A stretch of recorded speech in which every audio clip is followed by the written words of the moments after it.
से जैसे नए सत्र में दाखिले शुरू हो रहे हैं, इसको लेके शिक्षा विभाग की क्या तैयारी है? देखिए, हमारे सरकारी स्कूल तो पूरे जोर शोर से शिक्षा उत्सव मना रहे हैं और प्रवेश उत्सव मना रहे हैं, और घर घर जाकर बच्चों को लेकर आ रहे हैं। और हमारी ये एक लक्ष्य है हमारा कि जो हमारे सरकारी स्कूल का बच्चा है वो छोटी क्लास से 100% उनका ट्रांजिशन होना चाहिए। जैसे किसी स्कूल गांव में सिर्फ प्राइमरी स्कूल है तो वो अपने बच्चे 5वीं कक्षा के नियर बाय स्कूल में 6ठी कक्षा में प्रवेश करवा के आएगा और अगला स्कूल उन बच्चों का स्वागत करेगा। इसी प्रकार से जहाँ सिर्फ एक मिडिल स्कूल है वो अपनी 8वीं कक्षा के बच्चों को नियर बाय हाई या सीनियर सेकेंडरी स्कूल की 9वीं कक्षा में दाखिला करवाएगा।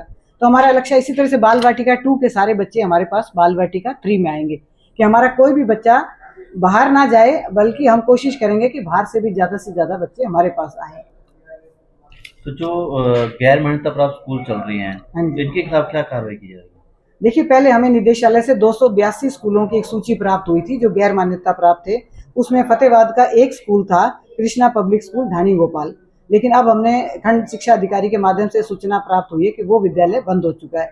लेकिन फिर भी क्योंकि निदेशालय से समय समय पर सूची मांगी जाती है गैर मान्यता प्राप्त स्कूलों की और आपके द्वारा भी ये प्रश्न बार बार उठाया जाता है, तो खंड शिक्षा अधिकारी से हमने पुनः विभिन्न गांव में चल रहे गैर मान्यता प्राप्त विद्यालयों की सूची मंगवाई। जो हमारे पास 26 विद्यालयों की सूची पहले आई थी, लेकिन अब हम दोबारा हमने वेरीफाई किया तो उसमें 16 विद्यालय बंद हो चुके हैं, 10 जो विद्यालय हैं वो चल रहे हैं।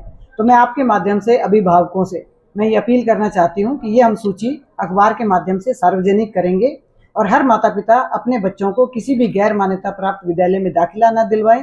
और दूसरी बात, कुछ विद्यालय जैसे प्राथमिक कक्षा तक मान्यता है, किसी की मिडल है, किसी की हाई है, तो ये भी सुनिश्चित करें कि अगर बच्चा उनका 6ठी क्लास में पढ़ रहा है तो वो प्राइमरी विद्यालय सिर्फ 5वीं तक है तो वहां ना जाए। उस कक्षा से ऊपर तक अगर वो स्कूल कक्षा चला रहा है तो वो भी गैर कानूनी है। तो ये भी अभिभावक इस बात का भी ध्यान रखें, क्योंकि बच्चों के भविष्य के साथ ये विद्यालय कोई खिलवाड़ ना अगर करे। कोई स्कूल भ्रमित करता है अभिभावकों को तो कार्रवाई इस पे भी नहीं, बिल्कुल इतना अभिभावकों को सचेत होना पड़ेगा। अगर वो आपको उनको कोई संदेह है तो वो हमारे से पूरा पूछ सकते हैं उसके बारे में। एक मैडम, दाखिले को लेके काफी मनमानी रहती है, तो शिक्षा विभाग की तरफ से कोई कमेटी भी गठित की गई है जो निगरानी रखेगी?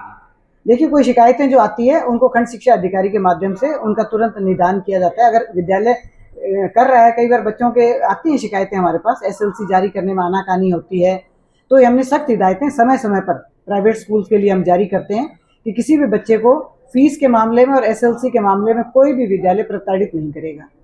मैडम, एक सामने आ रहा है कि स्कूलों के अंदर ही किताबें बेची जा रही हैं, बैग बेचे जा रहे हैं, उनको एक अभिभावकों को दबाव भी डाला जा रहा है कि आप स्कूल से ही खरीदें। नहीं, वो बिल्कुल गलत है। इस विषय में भी हमने एक चेतावनी पत्र जारी किया है प्राइवेट विद्यालयों को कि कोई भी विद्यालय मजबूर नहीं करेगा माता पिता को कि वो वहीं से एक पर्टिकुलर शॉप से या उनके खुद के अंदर स्कूल के अंदर लगी हुई शॉप से वो सामान खरीदे।